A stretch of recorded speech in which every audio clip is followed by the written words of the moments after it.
Seperti biasa, mari kita lanjutkan alur cerita spoiler episode selanjutnya. Sebelumnya, Xiaoyan telah melarikan diri dengan melepaskan kecepatannya hingga batasnya karena telah melihat monster 10 petir hitam yang mengerikan. Namun, sosok manusia di belakang tampaknya telah menemukannya.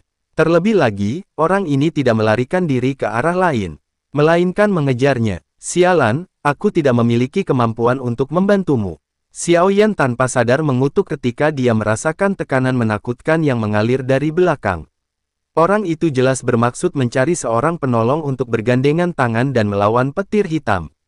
Teman di depan, saat Xiaoyan melarikan diri dengan sekuat tenaga, suara angin yang menderu muncul di belakangnya, dan sosok seperti hantu muncul di sampingnya. Douzun bintang 5, apakah ini benar? Kamu benar-benar berani datang ke kolam petir alam kosong dengan sedikit kekuatan ini. Apakah kamu yakin? Xiaoyan hampir muntah darah ketika mendengar suara ini. Dia berlatih dengan benar, tapi orang ini telah menarik banyak masalah. Namun, seberapa jauh dia melarikan diri, sosok tua tetap mampu mengejarnya. Jelas, sosok tua ini bukanlah orang biasa. Xiaoyan saat ini tidak dapat menunjukkan sedikit pun minat tentang dari mana ahli yang tampak menyedihkan ini berasal, karena dia bisa merasakan petir hitam pekat semakin mendekat. Apakah ini benar? Benda-benda sialan di belakang benar-benar terlalu cepat bukan? Lupakan saja, anak kecil, aku yang tua akan pergi dulu. Sosok tua yang menyedihkan secara alami juga merasakan ini. Dia mengeluarkan teriakan aneh, dan ruang di depannya terdistorsi saat dia memasukinya. Ketika dia muncul, dia sudah berada 1000 meter jauhnya dari Xiaoyan. Bajingan tua, Xiaoyan sedikit tertegun ketika melihat orang tua melarikan diri seperti yang dia inginkan. Dia dengan marah dan mengutuk dirinya sendiri. Kedua sayap tulangnya mengepak, dan kecepatannya tiba-tiba melonjak. Dalam beberapa kilatan, dia muncul dari jarak yang sangat jauh. Setelah itu, dia langsung kabur tanpa menoleh dan selamat dari petir hitam. Tanpa diduga, kolam petir tidak seaman yang kubayangkan.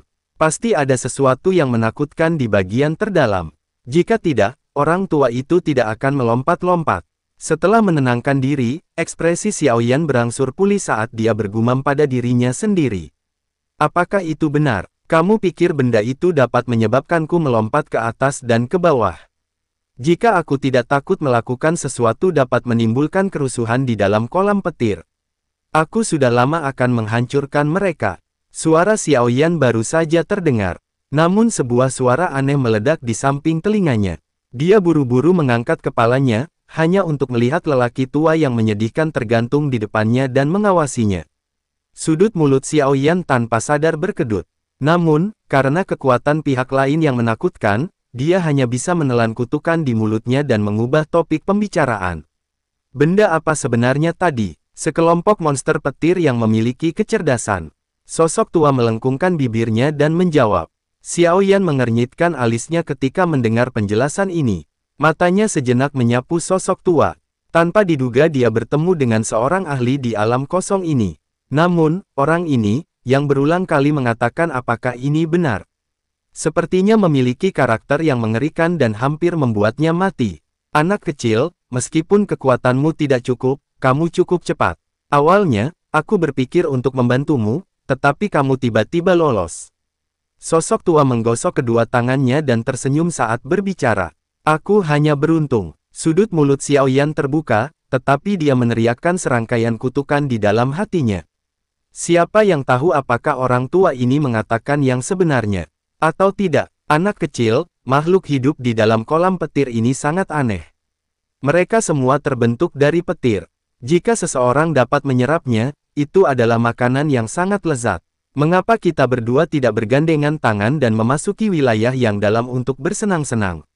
Sosok tua tertawa aneh. Xiaoyan tertawa datar ketika mendengar ini. Dia buru-buru menggelengkan kepalanya, memasuki bagian yang terdalam. Lelucon macam apa ini? Hanya satu petir hitam acak dapat membunuhnya. Apakah ini benar? Keberanian orang-orang muda saat ini benar-benar tidak mampu melakukannya. Sosok tua tanpa sadar mengerutkan mulutnya ketika dia melihat Xiaoyan menggelengkan kepalanya. Karena sudah takdir kita bertemu. Nama keluargaku adalah Mang. Namun, sepertinya orang kecil sepertimu tidak akan tahu namaku. Marga Mang. Xiao Yan berpikir sejenak, tetapi tidak menyadari keberadaan ahli yang hebat seperti itu. Kemungkinan besar para ahli sejati dari wilayah dataran tengah tidak menonjolkan diri. Generasi muda yang bodoh. Melihat bahwa Xiao Yan benar-benar tidak mengenalinya, sosok tua bermarga Mang mendesah sedih.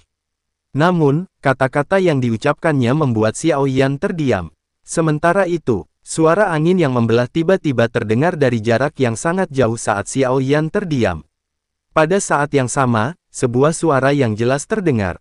Adik Xiao Yan, apakah kamu baik-baik saja? Hah, kamu adalah seseorang dari suku naga kuno Void. Sosok tua bermarga Mang sedikit terkejut ketika melihat sosok yang bergegas mendekat. Dia melirik Xiao Yan dengan sedikit terkejut. Lupakan saja, kalau begitu, aku yang tua akan pergi. Anak kecil, penampilanmu tidak buruk. Namun, ada terlalu banyak celah antara kita. Kamu harus bekerja keras. Sosok tua tampaknya tidak mau bertemu orang lain. Oleh karena itu, dia melambaikan tangannya pada Xiao Yan. Sebelum Xiao Yan sempat berbicara, dia telah berbalik dan menghilang dalam fluktuasi ruang. Xiao Yan tidak berdaya ketika melihat sosok tua menghilang begitu cepat. Dia hanya bisa menoleh dan melihat Hei Qing yang mendekat. Akhirnya aku menemukanmu. Untungnya, tubuhmu memiliki segel naga yang ditempatkan Kaisar Naga Agung padamu. Hei Qing menghela napas lega ketika dia melihat Xiao Yan aman dan sehat. Aku mengalami kecelakaan kecil di dalam kolam petir. Oleh karena itu, aku keluar sendiri. Xiao Yan tersenyum. Dia tidak menjelaskan apa yang terjadi di dalam kolam petir secara terperinci. Setelah itu, dia melambaikan tangannya. Latihanku hampir selesai. Kita harus kembali. Baiklah. Hei Qing bersukacita setelah mendengar bahwa Xiao Yan telah selesai. Dia buru-buru mengangguk saat cahaya membubung dari tubuhnya, dan dia berubah menjadi naga hitam besar. Xiao Yan bergerak dengan cepat naik ke kepala naga. Setelah itu, mereka berubah menjadi kilatan, yang melesat pergi. Dalam sekejap mata telah menghilang di tepi alam kosong. Setelah Xiao Yan dan Hei Qing pergi, fluktuasi lain muncul di langit. Sosok tua Mang Tianqi perlahan muncul. Pada saat ini, dia mengerutkan kening saat dia melihat ke arah tempat Xiao Yan pergi. Seolah-olah dia sedang memikirkan sesuatu. Xiao Yan, nama ini tampak sedikit akrab. Sebuah gumaman yang tidak pasti perlahan bergema di seluruh ruang kosong. Teman kecil Xiao Yan, kamu akhirnya kembali. Kolam petir alam kosong terlalu berbahaya. Aku takut beberapa kecelakaan mungkin terjadi padamu di sana. Tetua Zuli muncul di depan Xiao Yan dan Hei Qing segera setelah mereka berdua memasuki Pulau Naga Timur. Terima kasih atas perhatianmu, Tetua Zuli. Xiao Yan tersenyum dan menangkupkan kedua tangannya. Matanya melirik ke belakang punggung Tetua Zuli. Di sana, ada dua tetua berjubah putih. Keduanya adalah tetua dalam suku naga kuno milikku. Namun, mereka telah berlatih di alam kosong di masa lalu dan baru saja kembali. Tetua Zuli tersenyum dan memperkenalkan mereka. Salam untuk kedua tetua. Xiao Yan tersenyum dan menangkupkan tangannya lagi ke arah mereka berdua dengan sopan. Tuan muda Xiao Yan. Terdengar teriakan gembira dari bawah ketika Xiao Yan sedang mengobrol dengan kelompok tetua Zuli. Seketika, sosok hijau melintas dan berdiri di depannya. Qinglin. Xiao Yan terkejut ketika dia melihat gadis cantik ini muncul. Matanya sejenak menyapu tubuh Qinglin. Douzun bintang 6. Qinglin mengangguk. Dia tanpa sadar tertawa ketika melihat wajah Xiao Yan yang agak tak berdaya. Tidak perlu tertekan. 3 mata bunga ular hijau giok adalah mata misterius teratas di dunia. Dia mungkin satu-satunya di seluruh benua yang memilikinya. Tetua Zuli membelai jenggotnya saat berbicara. Xiao Yan tertawa getir dan mengangguk. Dia tentu saja mengerti. Tetua Zuli, apakah Ziyan masih belum meninggalkan tempat pelatihannya? Belum. Kaisar Naga Agung akan membutuhkan waktu yang lama kali ini. Bahkan aku tidak yakin kapan dia akan meninggalkan tempat pelatihannya. Zuli mengerutkan kening dan menjawab. Xiao Yan mengangguk pelan dan berkata, kalau begitu, aku tidak bisa tinggal lebih lama di sini. Aku sudah pergi terlalu lama. Guru mungkin khawatir jika aku terus berada di luar. Zuli tidak menghentikan Xiao Yan setelah melihat bahwa dia bermaksud pergi. Dia bahkan memberikan Xiao Yan token ruang. Jika suatu saat Xiao Yan ingin datang ke Pulau Naga Kuno, dia hanya perlu menghancurkan token ruang ini. Xiao Yan tidak menolak hadiah ini. Dia sekali lagi menakupkan kedua tangannya. Tetua Zuli tersenyum dan mengangguk pada Hei Qing. Segera, Hei Qing di sampingnya melambaikan tangannya. Sebuah celah ruang terkoyak di langit. Adik kecil Xiaoyan, silahkan. Xiaoyan langsung melangkah ke celah ruang, Qinglin dan Hei Qing mengikutinya dari belakang. Retakan ruang perlahan menghilang setelah mereka bertiga masuk. Ketika mereka muncul, itu sudah di atas pegunungan hijau yang subur. Adik kecil Xiaoyan, kamu akan mencapai paviliun bintang jatuh dalam waktu kurang dari setengah hari jika kamu menuju ke utara dari sini. Karena situasi di dalam suku, aku sedang terburu-buru untuk kembali. Hei Qing melihat sekeliling. Dia mengidentifikasi posisinya sebelum memberitahu Xiaoyan. Kemudian, dia sekali lagi melambaikan tangannya. Celah ruang segera muncul. Tubuhnya bergerak masuk dan menghilang. Ayo pergi. Xiaoyan tersenyum setelah melihat Hei Qing pergi. Dia berbalik dan terbang ke utara, Qinglin mengikuti dari belakang. Sementara itu, di dalam aula pertemuan paviliun bintang jatuh yang besar, Yao Lao, yang sedang mendiskusikan sesuatu dengan Feng Zunze, tiba-tiba menggerakkan alisnya. Mereka akhirnya kembali. Tawa Yao Lao baru saja terdengar ketika sebuah fluktuasi muncul di dalam ruang aula besar. Seketika, dua sosok perlahan muncul. Xiaoyan, Feng Zunze sedikit terkejut ketika melihat pemuda ini muncul. Keterkejutan di wajahnya karena dia merasakan aura Xiaoyan sedikit lebih kuat darinya saat ini. Sepertinya kamu telah memperoleh cukup banyak dari perjalananmu kali ini. Yao Lao berbicara sambil tersenyum dan tidak terlalu terkejut. Xiaoyan hanya tersenyum. Dia menemukan kursi di samping dan duduk. Setelah itu, dia menjelaskan situasi umum mereka selama periode waktu ini. Yao Lao dan Feng Zunze mengangguk lembut saat mereka mendengarkan. Tanpa diduga, kamu bisa berkomunikasi dengan suku naga kuno Void. Yao Lao tersenyum. Dia mengangkat cangkir tehnya dan berkata, aku juga punya kabar baik. Ini terkait dengan api teratai memurnikan iblis. Potongan peta terakhir api teratai memurnikan iblis apakah telah diperoleh? Wajah Xiaoyan dipenuhi dengan keterkejutan. Bagaimana bisa semudah itu? Yao Lao menggelengkan kepalanya tanpa daya. Kami belum memperoleh potongan peta terakhir. Namun kami telah menemukan berita yang terkait dengannya. Yao Lao perlahan membelai jenggotnya dan tertawa pelan. Ada pameran dagang ruang khusus yang diadakan di dataran tengah setiap beberapa tahun. Namun untuk mengikuti pameran dagang ruang ini, minimal harus di puncak Douzong. Pameran dagang ruang memerlukan seseorang setidaknya berada di puncak level Douzong. Xiaoyan tanpa sadar terkejut. Setelah itu, dia mendecakkan mulutnya. Aku punya beberapa teman di sana dan melakukan penyelidikan. Pemilik potongan peta terakhir api teratai memurnikan iblis ada di sana. Namun, dia berencana menggunakannya untuk menukar dengan hal-hal lain.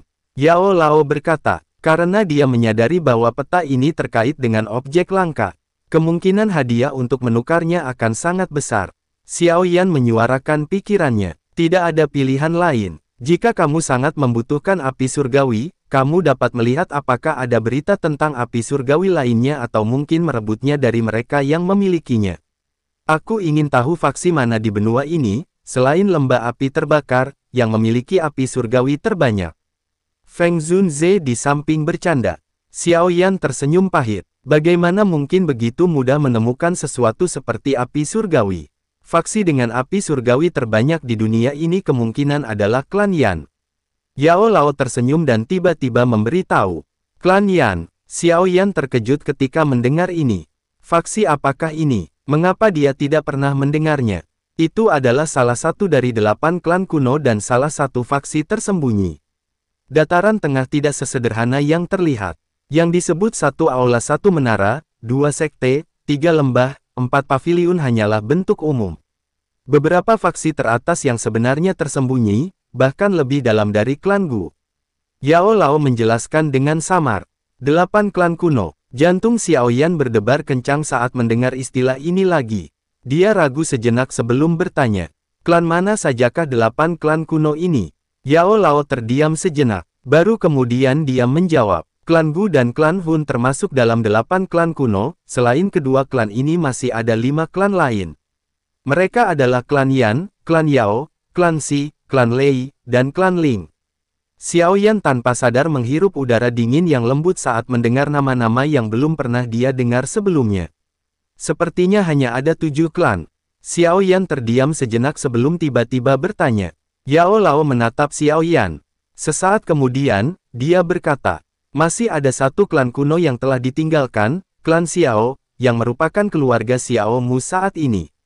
Xiao Yan perlahan menghembuskan napas. Seolah-olah dia ingin menghembuskan banyak gangguan di dalam hatinya. Dia tidak pernah membayangkan bahwa klan Xiao, yang terletak di sudut dan hanya bertahan di kota kelas 2 di dalam Kekaisaran Jiama, memiliki asal-usul legendaris yang bahkan tidak dapat dia bayangkan. Klan Xiao pernah menghasilkan Dodi. Oleh karena itu, klan Xiao memiliki garis keturunan Dodi. Namun, garis keturunan semacam ini hanya mencapai generasi leluhurmu Xiao Xuan sebelum digunakan olehnya. Yao Lao menjelaskan dengan perlahan. Garis keturunan Dodi mungkin kuat, tetapi tidak bertahan selamanya. Untuk terus melestarikannya, Dodi lain perlu muncul. Sayangnya, klan Xiao tidak pernah mempersiapkan Dodi sejak Dodi terakhir dari klan Xiao itu dan akhirnya terbuang sia-sia. Yang terkuat hanyalah leluhurmu Xiao Xuan. Xiao Yan mengangguk pelan. Selama bertahun-tahun berlatih, dia mengandalkan dirinya sendiri untuk melakukan terobosan. Garis keturunan Dodinya sama sekali tidak berguna. Tidak perlu merasa terbebani di hatimu. Guru, percaya bahwa, cepat atau lambat kamu akan menghidupkan kembali garis keturunan Dodi yang ditinggalkan dari klan Xiao. Yao Lao menepuk bahu Xiao Yan dan berbicara dengan mata lembut. Xiao Yan tersenyum tipis. Dengan pencapaiannya saat ini, dia tidak takut sedikit pun bahkan jika dia bertemu dengan generasi muda dari klan kuno, yang memiliki garis keturunan Dodi. Mengapa guru memahami 8 klan kuno ini dengan sangat baik? Bukankah orang biasa akan merasa sulit untuk mempelajari informasi seperti itu? Mata Xiao Yan tiba-tiba tertuju pada Yao Lao saat dia tersenyum dan mengajukan pertanyaan tajam. Bocah yang licik, kamu telah menebak sesuatu, ya? Yao Lao terkejut sebelum dia menjawab sambil menyeringai. Apakah guru dan yang disebut klan Yao itu ada hubungannya? Xiao Yan bertanya dengan lembut. Yao Lao memegang cangkir teh di tangannya. Senyum tipis muncul di wajah tuanya. Namun, senyum ini mengandung kesedihan dan kepahitan. Aku memang anggota klan Yao. Namun, aku termasuk tipe yang dibuang oleh klan.